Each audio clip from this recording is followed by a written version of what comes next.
Hello there guys, and welcome to another one of my reviews. Today we are driving the brand new Mercedes-Benz GLA, and I'm saying brand new because this is the first time I'm having a Mercedes-Benz GLA on my channel, even though the car was launched late last year.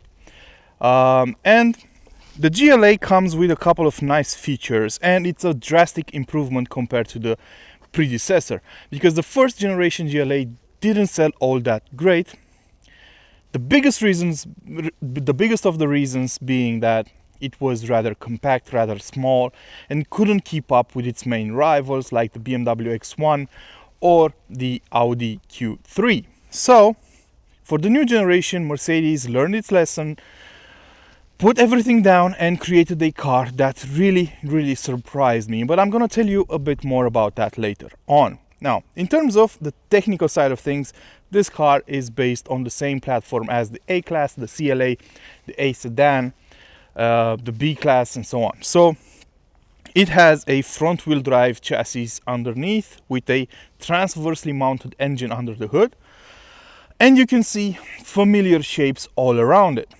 This is a Mercedes-Benz, and it has to have a Mercedes-Benz inspired and adequate design. You'll notice that the headlights have similar designs to what you will find on other models in the range, including the daytime running lights, which have a familiar signature.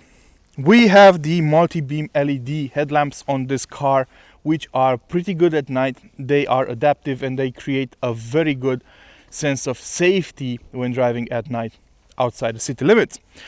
This car is not fitted with the AMG line package. Is the base sport line model. These model ranges will depend on the country you live in. I'm just talking about the car we're driving today. You'll notice that it's not fitted with the AMG line because the shape of the front side air intakes, because I'm using air quotes because there are no intakes, are blocked out, so they're just fake. And you'll also notice that the main grille doesn't have all those tiny chrome bits that you will find on an AMG line model. If this would have been a full AMG model, it would have had vertical slats in the front grille. But as I said, it's a familiar design.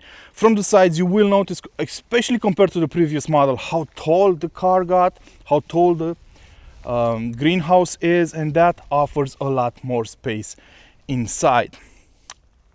Even though you might not believe it by looking at this car, it's actually shorter than the old model by 1.4 centimeters, which is impressive. I never would have said that, but I guess the Mercedes-Benz specs don't lie. Around the back, you'll have the same familiar Mercedes-Benz design. The taillights will look familiar because they are inspired by the GLE, GLC, GLB models. We also have fake exhaust tips. That's kind of familiar right now. And we also have a metal plate on the rear bumper to protect the bumper from items sliding in and out of the boot.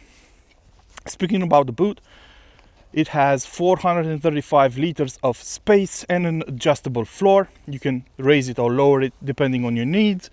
But I should point out that this is the smallest trunk in the segment, being beaten by the Audi Q3 and the BMW X1. However, I think you'll find out rather soon why that is the case once we get inside the car. Inside the cabin, you'll notice the same familiar design that you find on most cars based on this platform. From the instrument cluster and the infotainment screen to the circular vents over here and on the sides, everything screams A-Class, and that was the point. This is meant to be a crossover version of the A-Class, and it's what it promised to be. So in terms of practicality, it's rather practical. We have rather large door bins, two adjustable cup holders over here, a wireless charging pad, and mind you, all the USB ports on this car are Type C's, so you might want to keep that in mind if you're going to buy one. That makes it future-proof, but it might be an issue right now when everyone still has Type A cables. The steering wheel is rather brilliant, not too thick, not too thin, just right, and it has these control buttons on the sides one for each of the screens. So you're going to use the left hand buttons on the main instrument cluster and the right side buttons for the infotainment screen. And luckily we don't have the E-Class touch sensitive buttons over here, because I really didn't like those. We only have one touch sensitive button, and I already don't like that because it doesn't really pick up on your inputs all the time. So you have to get used to it, so to speak. But the rest of the buttons are easy to use, very well laid out, and it shouldn't be a problem. The instrument cluster is very customizable. You can choose from different themes, different layouts.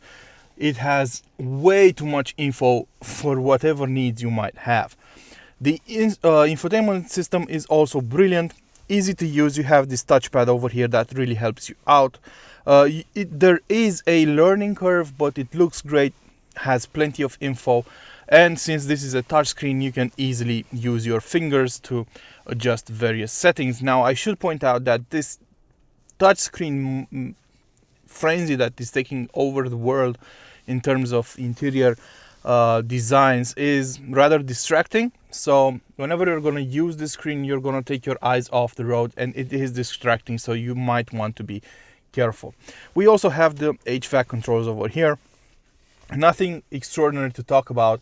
And the materials inside are rather good. They are better than on the GLB I tested last year. I also noticed that this car doesn't have that GLB issue with the door. If you watched my review of the GLB, and not only mine, but many people online have said that the doors on the GLB wouldn't just shut. They were hard to close. They would just bounce back, and you'd have to do it like 2 or 3 times and basically slam the door to get it closed. On the GLA, that's not a problem. The door closes nicely. So the materials feel nice to the finish. Don't expect S-Class level finishes, but then again, you're not paying S-Class money on this car. But for the segment and the price range, the interior feels really nice. And the seats are great. These are wearing white. They are white leather seats. I wouldn't recommend it because they get dirty all the time, and most of us wear jeans like all the time. So that's not a very good combo. But if you like white and you want to get a black and white interior like this car, it might be the choice for you. As I said when we were on the outside, this car surprised me a lot, and this is one of those surprises: the interior space. This car is without a doubt the roomiest of the 3 premium crossover models in this range: the X1, the Q3 and the GLA. So as you can see, I have plenty of room. I'm 6 feet tall, 250 pounds, and look, this seat is adjusted in my comfortable driving position. Look how much room I have. Sure, headroom might be a bit limited. Taller people than me might have a problem, but still, for this size, the GLA is very roomy. And as I said, we have 2 chargers over there, Type-C chargers.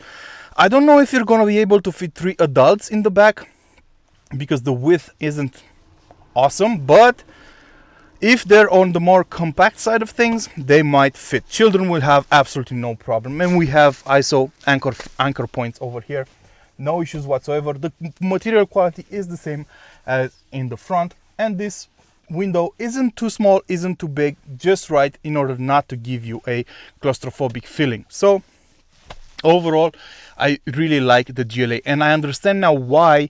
I think this was a conscious decision, why the boot is the smallest in the range, because we have more room in the back for passengers. So if you're choosing between these cars, you must think really long and hard about if you're going to carry more people more often or more of the time, or if you're going to carry more luggage in the back. So depending on that, you can have your pick.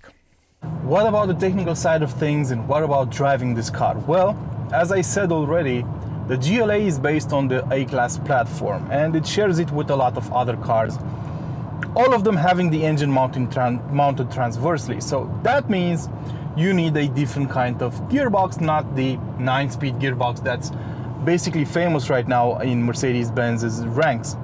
So this car, I mean, for the GLA range, you have a choice of 7-speed and 8-speed dual clutch gearboxes. This car has the new 8-speed gearbox that was launched last year, and it's coupled to a 2-liter diesel engine because this is a GLA 220D formatting. The engine under the hood is quite familiar, OM654. It's used on a number of cars with a variety of power outputs. On this car it makes 190 horsepower and 400 Newton meters of torque, available from 1600 RPM. Coupled with this gearbox, it makes the car rather lively off the line. It feels fast, and it's quite fast actually, doing 0 to 100 kilometers an hour in 4MATIC, guys, so which with all-wheel drive, doing that benchmark speed in 7.3 seconds. If you get it with front-wheel drive alone, you can do that speed in 7.4 seconds. But that's only a number, because the truth of the matter is this car is fast. I mean, it will carry this type of chassis rather easily. I had this engine on an E-Class, and it fared rather well too. And this car is lighter and smaller than an E-Class, so this engine will have no problem in powering it whatsoever. So this car, this exact model, feels very lively off the line, and that's good in my book. It's really good because you won't have to struggle with it. I mean, depending on the market you're in, you're gonna find a variety of powertrains available. From the GLA 180D, which uses a 2-liter diesel engine with 116 horsepower, to the A45 AMG model with a 2-liter petrol engine for 421 horsepower. So there's a wide variety of power levels and engines available. In terms of engines, I might have spoken too soon. The range is made up mostly of 2-liter units, petrol or diesel, but you also get the new 1.3-liter turbo developed by Daimler in collaboration with Nissan. I've heard a lot of great things about that engine, but I didn't get to drive it yet. This car, though, allowed me to experience this 2-liter diesel engine, and I can tell you it's rather refined. There is some NVH noticeable, but not a lot of it. It's rather decently muffled out. The vibrations are decently muffled out as well. Nothing to write home about, but it's not disturbing either. You rarely get it over 2000 RPM. That's when it starts to make itself known inside the cabin, but you rarely get there. For example, I noticed that driving around town at about 30 to 40 miles an hour, the car is in 6th gear. So it's pretty obvious that this 8-speed dual clutch gearbox was designed to be as efficient as possible, and the car is efficient. Fuel consumption around town was around 7.5 to 8 liters per 100 kilometers covered in heavy traffic. Outside the city limits, at an average speed of about 40 to 50 miles an hour, the average fuel consumption was 5 liters of diesel for each 100 kilometers covered, which is absolutely brilliant. On the highway at 130 kilometers an hour, I saw that fuel figure going up to about 6.57 liters, which once again is rather good. And you have plenty of punch in the pedal for speeds up to 150, 160 kilometers an hour, up to 100 miles an hour easily. The car has a top speed of 230 kilometers an hour, but that will be reached rather easily. So you won't be urging it to move on. In terms of the driving position, you're sitting rather high. This is a crossover after all. As I said, you're sitting 14 centimeters higher than in an equivalent A-Class. And you have a very commanding view of the road up front, great visibility on the sides and even in the back, especially compared to the old model, which had very poor visibility because of a very short greenhouse and very short rear window. So great improvements all around. But the one thing that surprised me the most about this car was the suspension. The suspension is a McPherson setup up front and a multi-link setup at the back, and it's very comfortable. Extremely comfortable, if I might say so, for a passive non-air suspension. So this is a very good setup. This is what Mercedes does best, and it impressed the hell out of me. It's not only comfortable, it soaks up the bumps really well, it's also very quiet, nothing gets through into the cabin, and even bigger potholes are dealt with easily. So yeah, color me impressed. I love the suspension on this car. I think it's the best in the segment right now. And as I said multiple times, the rivals of this car are nothing to scoff at. The BMW X1 is a great seller, and so is the Audi Q3. But this car has the best suspension setup out of all of them. You can also get it in an adaptive setup, but not on every market, so that depends on where you're watching from. So you need to keep that in mind. But even this passive suspension is very good. So you can also get the GLA with all-wheel drive or front-wheel drive, but even if you get it with all-wheel drive, it's the 4MATIC system based on the front-wheel drive platform. So basically it will send power to the front axle like 90% of the time, and only when it needs to, it will send power to the rear axle, and it can only send up to 50% of the power to the rear axle. That's something you might want to keep in mind. This is not an off-roader. This is a car meant to be driven to soccer fields and to the mall. That said, how does it drive when you're driving a sporty? Well, this car is not great in a sporty setup. It will lean quite a lot, it will understeer, but then again, if you're buying a 2-liter diesel on the GLA, you're not expecting it to be a racer in any way, or a fast or mind-blowing car. No, this, as I said, is a car destined to be used in a different way. If you want to go fast, if you want to go want to be, I don't know, glued to the road, you can go for the AMG model. So that said, what's the takeaway? Well, this is one of the best Mercedes models I drove in the last year. I like it a lot. The space it offers is amazing. For the price tag, it's a good deal if you ask me. And out of the 3 models in this segment, the X1, the Q3 and the GLA is the one I would go for in this exact configuration. The 220D with 190 horsepower and this 8-speed automatic dual clutch transmission. That said, this has been my review of the Mercedes-Benz GLA.